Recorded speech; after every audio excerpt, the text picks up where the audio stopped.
dois faire un moment de pure magie. Quand je t'ai proposé de venir au Ciné-Club, tu m'as envoyé une liste et Denis Caméra était tout en haut de la liste. Et j'étais très heureux parce que, déjà parce que c'est un film immense, mais aussi parce que je trouve que c'est un film qui résonne avec ton cinéma. Et en fait, il y a deux scènes qui me sont revenues d'un film de toi que je revois très souvent, que tu as eu jeune. Une scène, c'est Romain Duris dans la cour de récréation qui crie Voglio de la Macorde. Et puis la scène de fin, quoi. La scène de fin avec le regard caméra.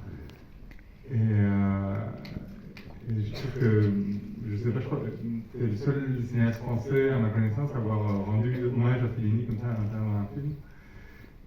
Alors je voudrais te poser comme première question, c'est quoi ton histoire d'amour avec Fellini? Ce film est atroce. Non, je pense que c'est drôle parce que donc ça fait longtemps que je l'avais pas vu, puis du coup il y a vraiment beaucoup de choses que j'ai redécouvert et du coup c'est drôle parce que finalement ce qui me touche le plus c'est le rapport de ce qui est drôle à ce qui est pas drôle en fait. Parce qu'il y a vraiment des trucs pas drôles, enfin c'est presque la majorité des choses qui sont absolument tristes et horribles. Et on rit de ça. Enfin, je trouve que c'est ça qui me fascine le plus chez Fellini, c'est comment il rit de choses qui sont super pas drôles, quoi. J'ai vu d'ailleurs au moment où François Perrier qui joue le type à la fin, où il y a des gens qui ont compris ce qui allait se passer dans la scène de fin et qui se sont marrés. On se dit mais pourquoi on rit de ça? C'est-à-dire qu'à partir du moment où on sait qu'il va la tuer, pourquoi c'est drôle, quoi? C'est totalement fou, quoi. Et c'est ça qui est assez magique et totalement unique.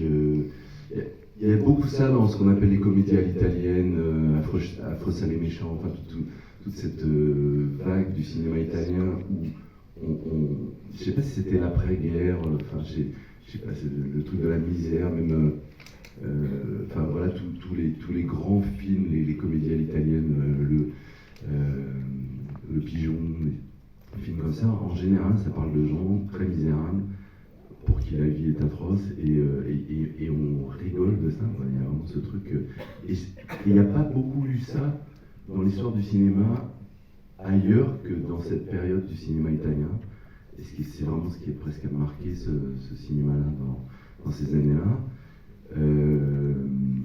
Donc peut-être, pour répondre à ta question, ce que j'aime chez Fellini, c'est ça, c'est le fait de, à ce point-là, passer de la comédie au drame, et en fait, oui, c'est ça qui me plaît le plus, en fait. C'est vrai que le film est porté par Giulietta Massina, qui est quand même hallucinante. En fait, ça m'est souvent arrivé de parler à des actrices qui m'ont dit que l'actrice qui était à l'origine de leur envie d'être actrice, c'était elle, c'était Massina. Et c'est vrai que ce que tu dis sur le registre, quoi, on a l'impression que c'est elle qui le porte énormément, quoi. C'est-à-dire qu'on a un battement de cils, on a l'impression que le passe. Je ne sais pas comment toi tu vois cette actrice. C'est sûr que ça commence comme ça, c'est-à-dire qu'on la jette à l'eau, on pense qu'elle va mourir, et puis finalement on la met à l'envers, on la secoue, et puis tout de suite on se marre, quoi. Enfin, c'est-à-dire qu'avec tous ces gens qui appellent toujours les autres pour essayer de l'aider parce qu'ils ne veulent pas y aller eux-mêmes, il y a vraiment un truc où ils forcent le comique d'une situation tragique à chaque fois.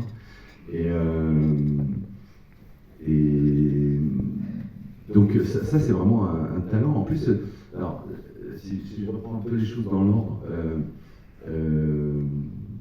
la carrière de Fellini elle est vraiment particulière parce que grosso modo en fait ça fait encore partie de sa période néo-réaliste, je dirais. C'est-à-dire qu'en fait si vous regardez la scène du début ou si vous regardez pas mal de scènes dans le film, il y a un attachement au réalisme social, c'est presque, voilà, ça raconte une réalité sociale et une époque. Ça s'inscrit vraiment, enfin le film d'avant c'est La Strada, le film d'après c'est La Dolce Vita, et moi je dirais que tout ce qui se passe jusqu'à La Dolce Vita est encore marqué de ce côté néo-réalisme italien, et puis après ça bascule, et puis après il y a 8,5, et à partir de 8,5, disons c'est le délire félinien qui prend le dessus, et puis il y a Évoque le navire, il y a Marcord, il y a tous les films de la fin, où là on est beaucoup dans l'onirisme, et on n'est plus dans le réalisme. Il y a vraiment comme ça sa carrière qui est un peu coupée en deux, et pourtant, lui, il vient de la BD, quoi. En fait, c'était quelqu'un qui dessinait très bien et qui faisait des espèces de comic book, quoi. Et donc, du coup, on voit à quel point sa façon d'être réaliste, c'est déjà quelque chose de très dessiné. L'acteur connu, par exemple, sa maison est impossible. Enfin, il y a toujours une espèce de moment où, s'il décrit une réalité, il la détourne très vite vers quelque chose qui est presque irréel. Mais la réalité des prostituées, tout ça, il essaye d'avoir un regard réaliste. Et d'ailleurs, j'ai appris récemment que Pasolini avait participé au film. Oui, il a demandé à Pasolini d'écrire les scènes sur les prostituées, c'est-à-dire toutes les scènes entre prostituées et tout le pèlerinage au Divin Amour, là. Et ça, c'est une idée de Pasolini. Parce que je ne savais pas en fait que Pasolini avait participé au scénario et en fait avait servi de documentation, en fait, parce qu'il connaissait la population pauvre et la population prostituée, du coup. Oui, mais en fait il était encore très jeune et il n'avait jamais réalisé de film. Il avait juste écrit un roman qui racontait un peu l'histoire le milieu de la prostitution romaine. Et Fellini avait lu le roman et lui avait proposé de participer à l'écriture du scénario.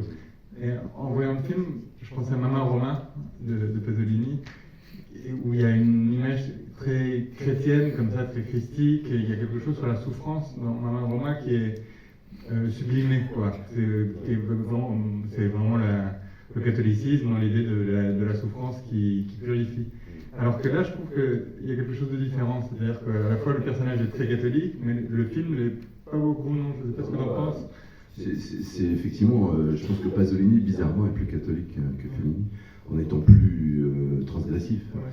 Mais non, Fellini, on sent qu'il a une espèce de côté agnostique où il ne croit pas beaucoup. Et enfin, moi, par exemple, quand il y a le type avec les béquilles là, qui est dans la procession et qui essaye de marcher et qui se casse la gueule, c'est un gag, quoi. C'est-à-dire que c'est drôle à quel point il rit de sa crédulité. Donc il y a vraiment comme ça une espèce de croyance dans quelque chose de sublime, et son cinéma fabrique quelque chose de sublime qui peut être religieux presque, mais par contre il ne croit pas au bigot. Enfin, après le Cevita dans 8,5, il n'arrête pas de critiquer ça. Enfin, 8,5, ça va très loin là-dessus, où il se fout de la gueule de l'église, vraiment, quoi, ouais. Oui, il n'y a aucune fétichisation de la souffrance, en fait, parce qu'elle souffre beaucoup, mais en même temps, on a l'impression qu'elle est toujours plus grande que ça. C'est-à-dire que c'est pas uniquement une victime, quoi. On a l'impression que... Et en même temps, on a l'impression qu'elle n'arrête pas de perdre, quoi, du début jusqu'à la fin. Comment tu vois la construction du film, toi? Parce que c'est vrai qu'il y a quelque chose comme ça de... Ce qui est fou dans la construction du film, c'est qu'on part de quelqu'un qui est très bas, et elle va aller encore plus bas. Ouais. Et enfin, c'est pas américain, quoi. c'est pas Pretty Woman. En ayant presque le même thème, quoi, parce que Pretty Woman, c'est pareil, c'est une prostituée qui va rencontrer, qui va essayer de sortir de son milieu. Là on n'est pas dans le même schéma. Non, enfin, mais par contre, c'est pour ça que je trouve que cette fin, elle est absolument magnifique. Et c'est parce que on peut pas dire elle a tout perdu à la fin. Il y a la scène de fin. Elle a trouvé quoi? Le théâtre. Autour de ces gens qui sont musiciens et tout. Moi, je voyais ça. Ouais. Non, mais moi, ce que je vois, c'est qu'il y a le côté la vie continue, quoi. Et elle n'est pas morte. Et que le fait de transformer ça en victoire, c'est assez fou. Enfin, c'est-à-dire que on peut presque dire que c'est un happy end. Enfin, c'est incroyable, quoi. Cette situation est folle, quoi. Et je reviens à ce que tu disais au début. C'est vrai que cette fin, moi, m'a toujours halluciné. C'est-à-dire que le regard de fin, je pense que je l'ai copié au moins 5 fois dans mes films. Ça c'est une chose que j'ai copiée de Fellini, où j'en fais un hommage, je ne sais pas, mais c'est vrai que Le Péril jeune, ça a commencé comme ça, le regard de Romain Duris à la fin, il est absolument en référence à ça. Le regard de Marie-Gina à la fin de Ni pour ni contre, il est en référence à ça. Le regard de Garance Clavel à la fin de Chacun cherche son chat, il est en référence à ça. Et parce que le regard caméra qu'elle a, ouais, il y a quelque chose comme ça où, quand on a parlé avec tout le monde, ben, et justement, c'est le regard interdit, le regard caméra dans le cinéma, c'est-à-dire qu'on regarde partout, sauf dans la caméra, et là, on regarde dans la caméra, et on s'adresse au spectateur, et c'est vraiment une espèce d'adresse directe, et ce qui se passe dans ce moment, quand elle regarde le spectateur, est assez fou, quoi. Enfin, je sais que ça me fait vachement d'effet, quoi. Et du coup, oui, c'est vrai que j'ai souvent, dans les fins de films, j'ai souvent des références à ça, parce que je trouve que c'est une façon de terminer un film, quoi, vraiment, et que, je disais tout à l'heure que j'ai pas copié Fellini, ça, là-dessus, je l'ai beaucoup copié. Et il y a quelque chose avec cette fin, moi je trouve que c'est une des plus belles fins de l'histoire du cinéma, et en même temps, ce qui est assez mystérieux, c'est comment ça marche aussi bien, parce que je me dis, j'imagine lire le scénario de ça, je me dis, elle s'en prend plein la face tout le film, et à la fin, il y a une fanfare et tout va bien. On pourrait se dire que c'est un peu simple, que c'est un peu trop simple, et pourtant ça marche, quoi. C'est des choses, à mon avis, ça a dû être difficile à faire fonctionner au montage, parce que c'est des choses qui sont très fragiles et qui peuvent devenir débiles en 2 secondes, quoi. Et d'ailleurs, moi, la première fois donc, que j'ai copié dans le Péril Jeune, j'osais pas le faire. C'est-à-dire que j'avais dit à mon premier assistant, ça serait pas mal qu'on fasse un plan au ralenti avec Romain Duris, il serait sur fond de ciel. Et donc voilà, j'avais ce plan en tête pour le Péril Jeune. Et c'était vendredi soir, il y avait tout le monde qui était en retard, on rangeait les camions, et puis il y a mon assistant qui a dit, tu voulais pas faire un plan de Romain? Et j'ai dit non, mais c'est un peu con. Et puis je dois remercier éternellement mon assistant de m'avoir poussé à faire ce plan, parce que ouais, la fin du Péril Jeune, elle est liée à ce plan, et ça me paraissait ridicule, quoi, de faire ça. Et donc du coup, j'osais pas le faire quand j'ai dit à Romain, voilà, mais alors tu souris, puis t'arrêtes de sourire, puis après tu descends. En fait, c'est inexplicable, en fait. C'est quelque chose qu'on peut pas vraiment ni expliquer ni jouer. Puis lui, il l'a fait, et c'est fou à quel point cette chose-là, qui effectivement est compliquée à communiquer, elle transmet des choses, quoi. Et en fait, il y a quelque chose de tout le monde dans la façon dont ça fait aussi bien Romain Duris que Julieta Massina. Je trouve que c'est là où on voit des grands acteurs aussi. C'est le fait, la façon dont le regard navigue, quoi. C'est-à-dire que c'est pas un regard, c'est pas juste un regard caméra. Elle est dans le jeu, et puis elle regarde la caméra, et puis elle regarde dans le jeu. Il y a quelque chose de très élégant, quoi. Alors, tu parlais de néoréalisme, mais c'est vrai que Fellini a été scénariste de Rossellini avant d'être cinéaste. Il a écrit Paisa, Rome ville ouverte. Et tu disais que c'était un tournant. Alors, j'aimerais bien avoir ton sentiment à toi par rapport à la carrière de Fellini. Est-ce que tu te sens plus proche de la première période? Est-ce que tu te sens plus proche du Fellini plus onirique Non, justement, moi je suis plus proche de la première période. Moi, les films que j'aime de Fellini, c'est justement jusqu'à Cabiria et jusqu'à la Dolce Vita, je dirais. Après, j'adore tout ce qu'il fait, 8,5, Amarcord, tout ça, mais c'est plus éloigné parce que c'est plus esthétique, disons. Il y a une recherche esthétique et c'est moins en prise avec la réalité. L'effort qu'il fait pour être en contact avec la réalité, parce que mine de rien, je regardais beaucoup ça là, avec la scène avec le grand acteur, là. Il fait tout pour que ce soit réaliste, quoi. Il fait tout pour que ce soit crédible. Donc il y a l'engueulade avec la fille, puis elle tombe au moment où il y a l'engueulade, alors du coup il l'appelle, et cette situation est absolument plausible. Donc elle vit un rêve, et c'est assez super le truc de signe-moi la photo. Quand elle se met à pleurer, qu'on se dit c'est trop dur pour elle, en fait le seul truc c'est non, personne ne va me croire. Et ça, je trouve que cette façon de rester dans la réalité, moi, c'est important pour moi. Et c'est vrai que moi, j'ai toujours un peu alterné le langage documentaire avec la fiction, parce que j'ai besoin de ce contact avec la réalité, même si j'essaye toujours, un peu comme ça, de sortir de la réalité. Dans le Péril Jeune, c'est la scène du trip, quand ils prennent un acide, où beaucoup, très souvent dans mes premiers films, il y a des scènes comme ça qui étaient soit des scènes de rêve ou des scènes de drogue pour sortir de la réalité, mais en restant dans une réalité, quoi. Et il y a quelque chose aussi où je vois un lien avec tes films, c'est la précision sociologique, quoi. C'est-à-dire que tout le monde c'est très clair l'endroit où chacun s'inscrit dans la société. C'est-à-dire que on a l'impression qu'il y a un éventail très large, quoi, de personnages.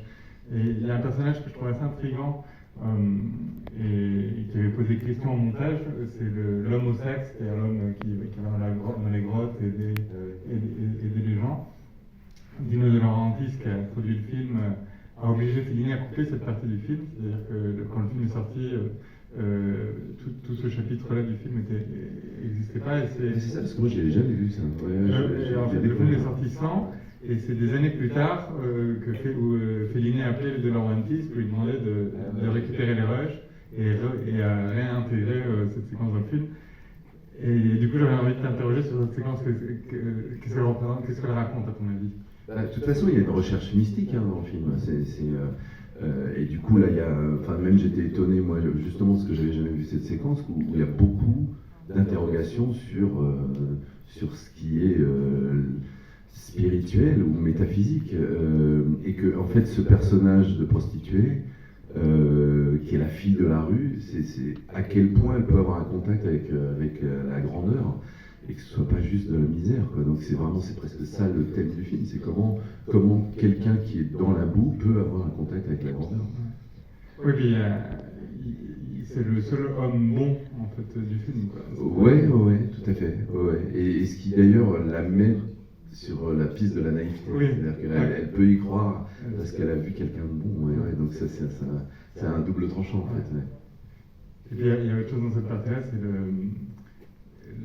l'ancienne prostituée qu'elle croise, la Bomba, qui est un peu comme, on dit, peut-être une préfiguration de ce qu'elle risque de devenir. Non, alors c'est ça que j'adore aussi chez Fellini, c'est la précision de caractérisation des personnages.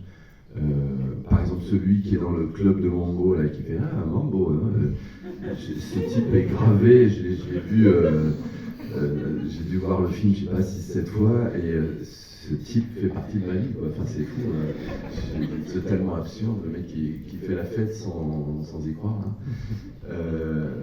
Il y a des personnages comme ça, le type, l'espèce de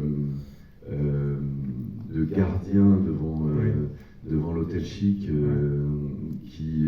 tout le rapport qu'elle a vis-à-vis de lui, ou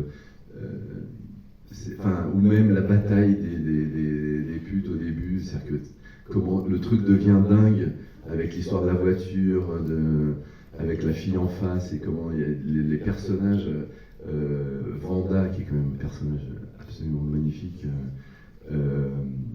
Ça c'est quand même génial, et puis c'est ce qu'on a appelé des personnages féminins. C'est que c'est assez marrant que des personnages aient pris le nom d'un réalisateur, quoi. Oui. Et en même temps, c'est vrai qu'on a l'impression que c'est le moment où il n'est pas encore complètement conscient de son propre style, peut-être. Non. Après, il y a quelque chose dans l'effet de signature qui est plus fort dans la suite. Alors que là, on a l'impression que les choses appartiennent au film plus qu'à Fellini, quoi. Je sais pas comment dire ça. Oui, il y a la même chose chez Scorsese, où quand on voit Mean Streets, par exemple, les films de cette époque-là, où pareil, avant qu'ils deviennent trop stylisés, je dirais. Pareil, pour moi, il y a un tournant vers Les Affranchis au Casino, et où après, il fera plus jamais le même genre de film, Scorsese. Et où, de la même façon, il y a des gens, dans les films de Scorsese, des gens qu'on voit 5 secondes, pour ceux qui connaissent Les Affranchis, Johnny Two Times, je ne sais pas si ça vous parle, mais c'est un figurant, pareil, moi, il fait partie de ma vie, Johnny Two Times.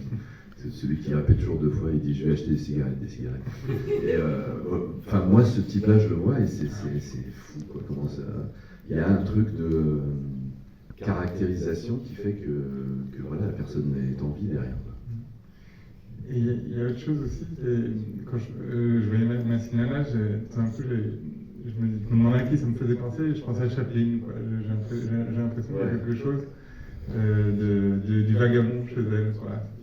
Oui, non, c'est très vrai, parce qu'il y a la même chose chez Chaplin, où on se dit, c'est marrant d'ailleurs, je me posais la question pendant le film, je me disais par rapport au côté woke de notre époque, où j'ai l'impression que tout ce qui est raconté dans ce film ne pourrait pas être évoqué dans notre époque. Et il y a la même chose chez Chaplin, où quand vous voyez ce qu'est le kid, c'est un orphelin qui est SDF, et on se dit on va faire une bonne comédie avec ça. C'est plus possible aujourd'hui. Et bizarrement, c'est parce que, je sais pas pourquoi d'ailleurs, mais il y avait un truc où la misère était un sujet et où on pouvait la traiter, mais de façon très frontale et très, très crue, quoi. Donc là, il y a effectivement ce côté Chaplin sur ça, et aussi parce que, bon, on n'a pas parlé de la musique, parce que Nino Rota, c'est quelqu'un d'important pour Fellini, et comment la musique accompagne les sentiments, notamment dans la scène de fin. Enfin, c'est fou, c'est ça qui fait revivre, quoi. C'est la puissance de cette musique aussi. Mais le début du film, c'est beaucoup des techniques de cinéma muet, en fait. C'est beaucoup des scènes où il y a des scènes visuelles et on est accompagné par la musique, il y a beaucoup de musique. Et il n'y a pas beaucoup de dialogue, et c'est beaucoup dans le choc des styles de personnages. On comprend, je pense qu'on comprend très vite qui est ce personnage de Cabiria, c'est-à-dire qu'on lui sauve la vie et elle engueule tout le monde. Et donc, il y a vraiment ce truc où elle est à l'envers, c'est-à-dire qu'elle dit merci à personne. Et cette espèce de rage qu'elle a, bah, finalement, c'est ça qui va nous tenir et qui va faire que quand ensuite elle va dans le quartier chic, on sent la catastrophe arriver. C'est-à-dire qu'il place le personnage à la fois socialement et dans le caractère. Et puis il le laisse être dans les scènes, mais vraiment comme dans du cinéma, comme dans les films de Chaplin. Ouais. Et comme chez Chaplin, il y a quelque chose de... On a l'impression qu'elle représente l'humain. Je sais pas, il y a quelque chose d'un peu cosmique. Comme le clochard de Chaplin, voilà. C'est ça, ouais. On dit qu'à la fin, sa souffrance est notre souffrance à tous, quoi. Alors, est-ce qu'il y a peut-être des questions Moi, je me suis posé une question, enfin, je ne sais pas ce que vous pensez de ça, du fait qu'on ne voit jamais son travail de prostituée, en fait. La sexualité n'existe pas du tout, et est-ce que... Enfin, je ne sais pas, qu'est-ce que vous pensez de ça? Qu'est-ce que j'en pense? C'est pas bien. Non, je crois que c'est une autre époque surtout, et que ça aurait été plus difficile à montrer. Je pense qu'on parlait de Pasolini tout à l'heure. Les moments où Pasolini montre beaucoup du sexe, en fait, c'est assez tardif. C'est-à-dire que c'est plutôt dans les années 70 que ça arrive. Donc je pense qu'il y a un truc d'époque, déjà. Et puis...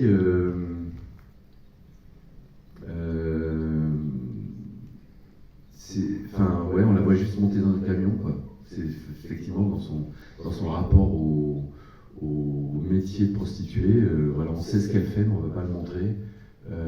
Donc c'est presque plus le statut social qui intéresse Fellini, j'ai l'impression, plutôt que le côté sexuel, effectivement. Après, elle dit les gifles que je me suis pris, comment les gens me traitent. Enfin, c'est quand même évoqué aussi ce qu'on ne voit pas.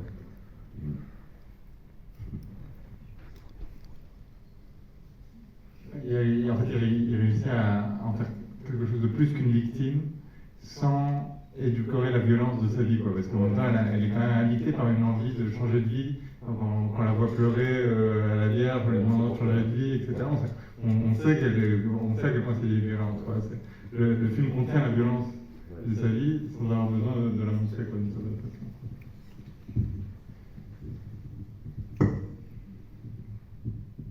Ah oui, je voulais parler encore de ce regard de fin, parce que d'abord, c'est vrai qu'il est extraordinaire, mais en même temps, quand on va vraiment très bas et très loin dans la souffrance et qu'on veut survivre, moi, ce regard, ça me dit quelque chose. C'est quelque chose que j'ai vécu, voilà. C'est quelque chose que je connais. Je suis familière à ce regard, pas tous les jours, heureusement, mais il y a un certain apaisement, comme si on accepte son destin, c'est comme ça, ça devait être comme ça. Il y a aussi un peu de cynisme, c'est... Voilà, on va transcender, on va aller à travers, et c'est très curieux et très intéressant, oui, ce regard. Donc je voulais juste dire ça, que c'est quelque chose qui est familier peut-être à d'autres personnes, et c'est très très bien donné. Et puis merci de nous faire découvrir ce film, moi je ne le connaissais pas. Merci. Vous l'avez très bien dit, effectivement, elle va à travers. Je trouve que c'est une belle façon de le dire, c'est que le fait de faire ce regard caméra, c'est que on va au-delà, on va au travers, et c'est ça que ça raconte de façon très, très intime, quoi.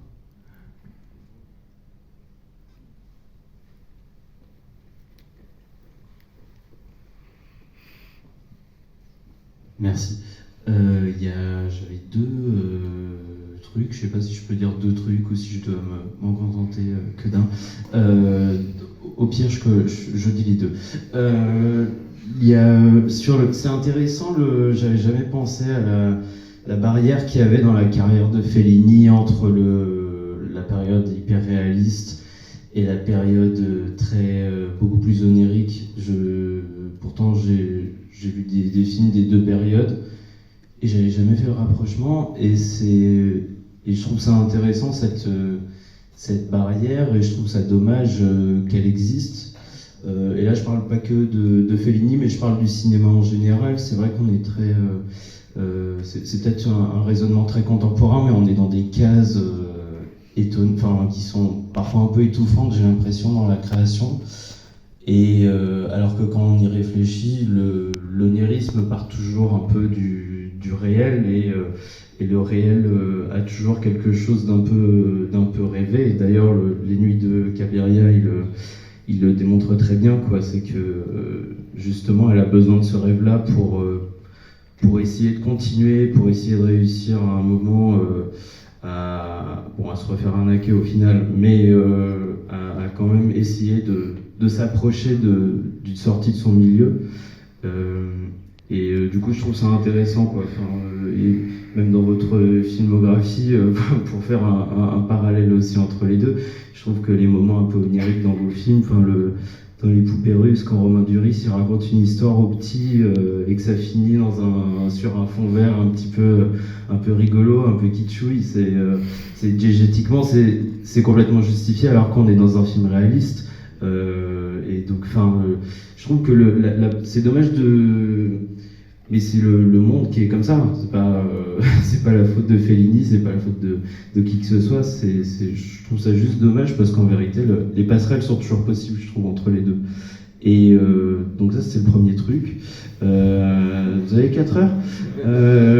Et le deuxième truc, c'est intéressant sur le côté entre guillemets woke. Je sais pas trop ce que ça veut dire woke en vérité, mais je crois que ça veut rien dire d'ailleurs. Mais je pense qu'on pourrait le refaire, ce film, aujourd'hui. Après, c'est une pureté, j'en sais rien. Il peut pas être fait de toute façon exactement à la lettre, en tout cas pas en Europe tout de suite. En tout cas, vu la misère qu'il y a d'après-guerre, c'est pas du tout.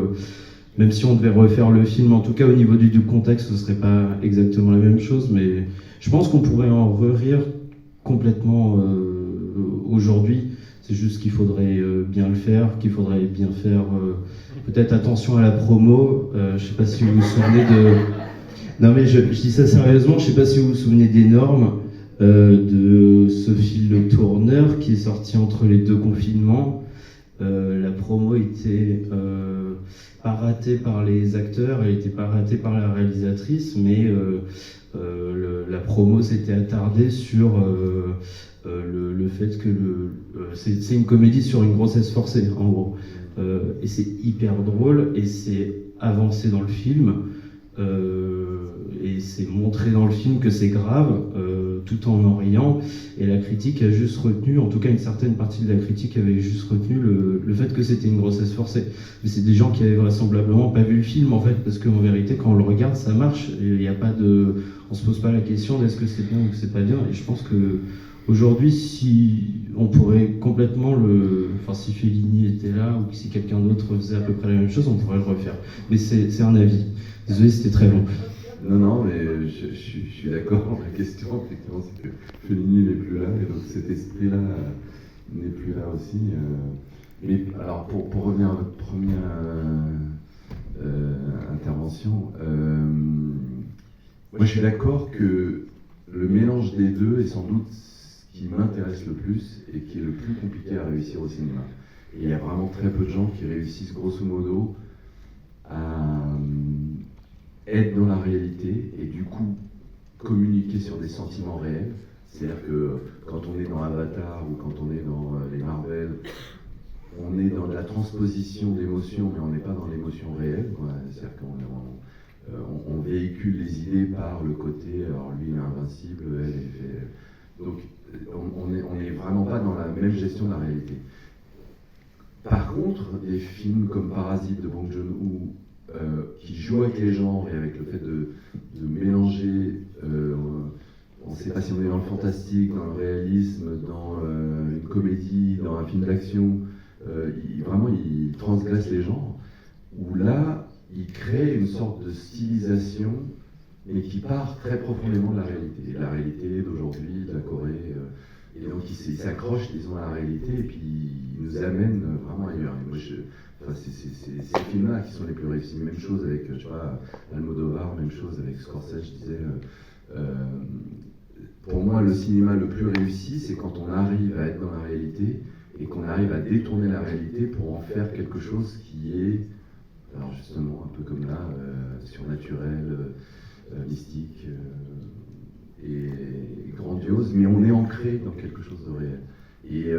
Et donc, enfin voilà, moi je sais que c'est ça que je recherche, mais qui est très compliqué à aboutir, quoi, parce que si on est trop dans la stylisation, on devient froid, on devient stylisé, et ça devient de la pub, souvent. Et si on est trop réel, ben, du coup, ça peut être juste documentaire et pas... on n'est que dans le sujet qu'on traite, on n'est que dans la réalité des choses. Donc le voyage entre les deux, il est assez compliqué, quoi. Donc ça, c'est pour ça. Ensuite, non, bah, sur le fait de réaliser ça, oui, peut-être... Enfin, j'espère que c'est encore possible, en tout cas. Ouais.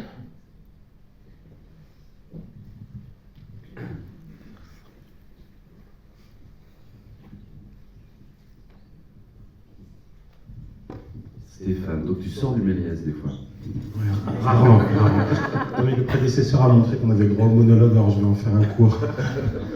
Non, c'était par rapport à une remarque que tu faisais sur le fait qu'il partait de très bas et tombait encore plus bas, et je pense que le film dit un tout petit peu autre chose, pas seulement dans le dernier regard. Il est vraiment fondé sur une ascension, il a d'abord fondé sur une chute, il la fout dans la flotte, donc on part vraiment dans l'eau, et le film porte vraiment sur la question de la croyance, on peut y revenir, mais tu citais la phrase disant on ne me croira jamais, et le verbe croire apparaît là. Et ensuite, la croyance va être déportée sur le terrain du religieux. Donc, est-ce qu'on croit, si on croit très très fort, est-ce que les choses adviennent, est-ce qu'on peut repartir à zéro? Et cette question de la croyance, elle va avoir lieu dans cette scène d'église, puis dans l'autre scène qui correspond, qui est la scène de théâtre, avec l'illusionniste, enfin le magicien. Dans quelle mesure l'hypnose permet de croire à des choses, et les deux vont susciter une illusion qui est que c'est possible, et du coup la frontière va être entre la croyance et la crédulité, et ce qui est bouleversant dans le film, c'est qu'évidemment elle est malgré elle des deux côtés, elle est à la fois dans la croyance, elle a envie de croire très fort, et en même temps nous on la sait crédule, et c'est pour ça qu'on rit aussi. Et du coup, l'ascension qui a lieu à partir du tout début vers cette scène au sommet de la colline, après la procession, qui d'ailleurs fait penser aussi à la ricotta, côté Pasolini, va culminer dans la scène de fin où on se balade tout en haut avec le fleuve tout en bas, et on croit précisément qu'ils vont tomber au plus bas, c'est-à-dire encore plus bas que dans la séquence d'ouverture, c'est-à-dire dans la mort. Et c'est quand même ça qui est contourné par la fin du film. Et du coup, on reste quand même sur les sommets à la fin de la ville, et on reste précisément du côté des saltimbanques. Et si à la fin, le sourire est encore possible, si à la fin, malgré les larmes, il y a encore un sourire, ça c'est une allusion à Chaplin aussi, c'est précisément parce qu'il y a encore un peu de croyance, c'est-à-dire que malgré tout, tout pourrait encore devenir, se renouveler, devenir changer, voilà. Elle va être contrainte à changer de vie.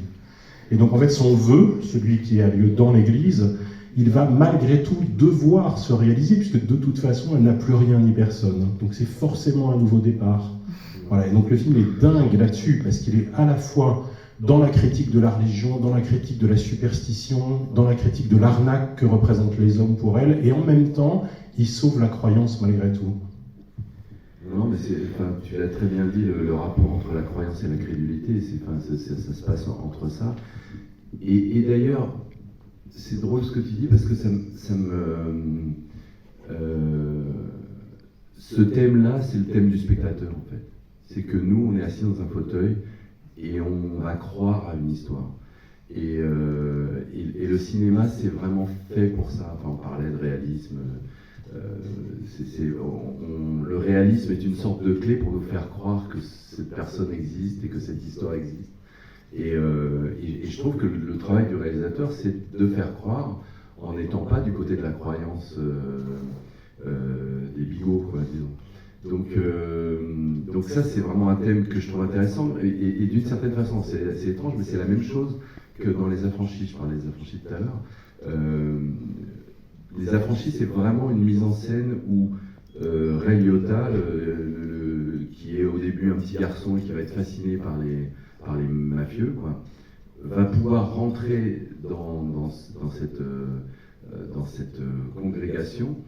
Et puis en fait, il va en ressortir, il va être comme le spectateur qui va rentrer dans une histoire, et on va voir des gens qui sont fous, qui tuent les autres, etc. Et puis à la fin, il va vendre les gens, et donc tout le monde va terminer en prison, mais lui, il va s'en sortir exactement comme le spectateur va s'en sortir en sortant de la salle, alors qu'il a vécu les mêmes émotions que Ray Liotta.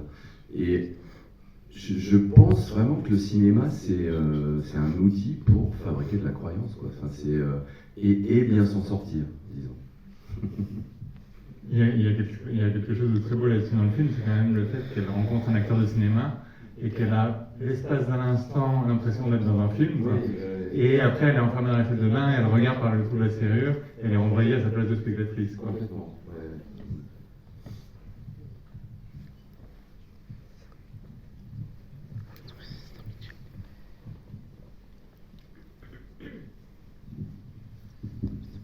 Bonsoir. Alors d'abord parce qu'on est entre cinéphiles, j'avais jamais réalisé que chez Almodovar, il y avait peut-être eu cette influence de ce film dans Tout sur ma mère. Donc voilà, je ne sais pas si vous avez quelque chose à en dire. Et sinon, j'étais curieux de savoir ce qu'il y a d'autre comme film sur la liste après Les Nuits de Cabiria. Merci.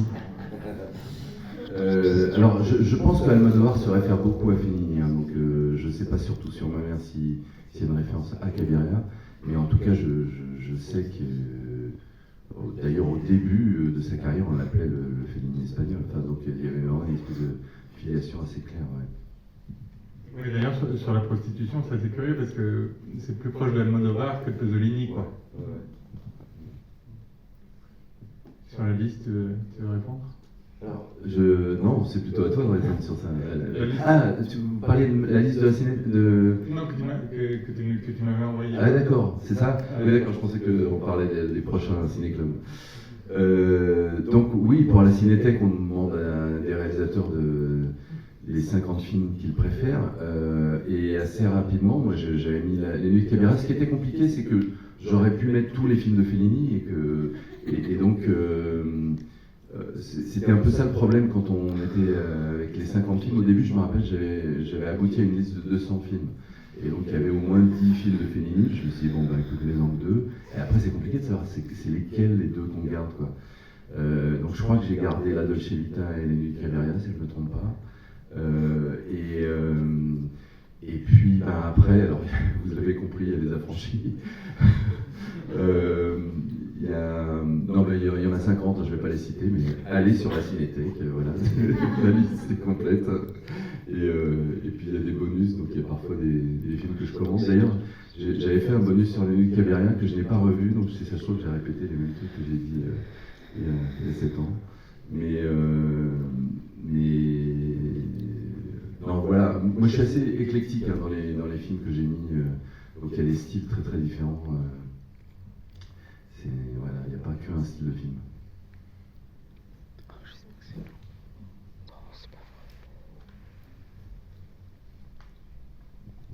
Merci.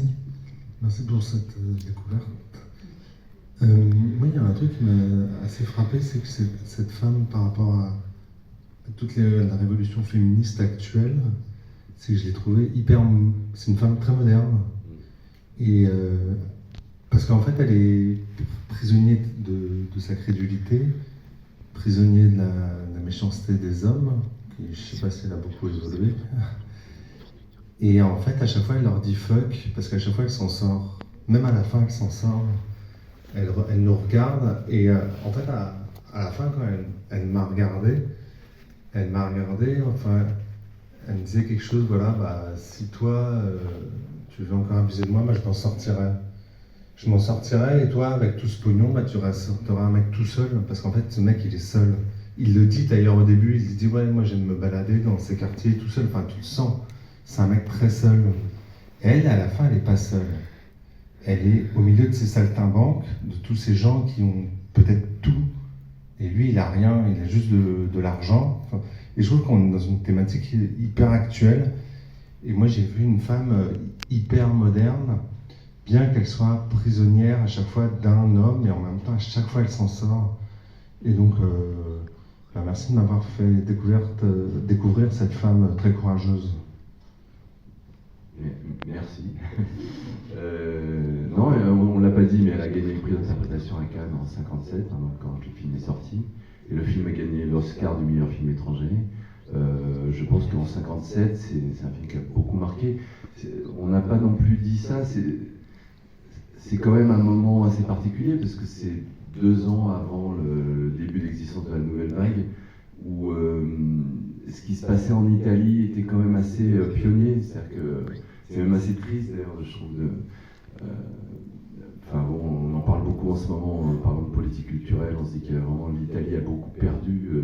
On le répète beaucoup, entre les années 60 et 80, il y avait les plus grands réalisateurs au monde en Italie, et il y en avait beaucoup, surtout, on peut en citer une 50aine, quoi. Et aujourd'hui, il y en a moins. Et c'est vraiment...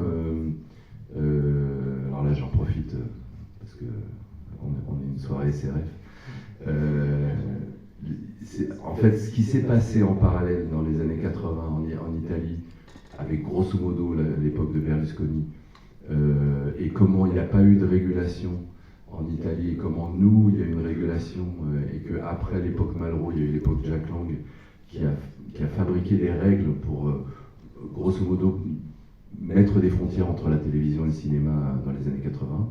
Et là, on est encore dans une période où il faut mettre des frontières entre Internet, le cinéma et la télévision. Si on n'avait pas fait ça, ben voilà, ça serait comme en Italie, c'est-à-dire que tous les réalisateurs dont on a parlé, Rossellini, Pasolini, Fellini, Antonioni, enfin, vraiment on peut en citer une 50aine, ils existeraient encore, disons, s'il y avait une politique culturelle en Italie. Donc ça, c'est le truc le plus triste, moi, quand je vois un film comme ça, avec ce degré de créativité. Voilà, aujourd'hui, il y a 4 ou 5 réalisateurs italiens et quelques réalisatrices italiennes, mais c'est plus la même époque, quoi. Bonsoir. Alors, Cédric, j'aimerais savoir pourquoi vous ne faites jamais un film sans la danse. Qu'est-ce qui vous meut dans la danse? Alors, je ne sais pas bien répondre à cette question. En fait, on me l'a beaucoup posée, évidemment, avec Encore, mon dernier film. J'aime la danse, enfin, j'ai pas tellement d'autres réponses que ça. Et j'aime regarder la danse. Je suis plus un regardeur de danse qu'un danseur.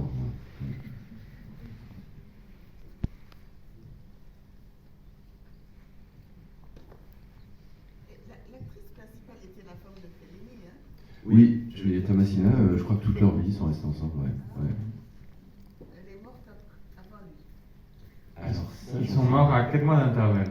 À 4 mois? Ouais. Ah ouais. Est-ce qu'on connaît le coût de ce film à l'époque? À l'époque, c'était vraiment très cher, c'était après la guerre. Donc, on ne sait pas combien. Ah, le coût du film, je sais pas du tout, non. Ouais. Mais effectivement, c'était 57, donc c'était 10 ans après la guerre.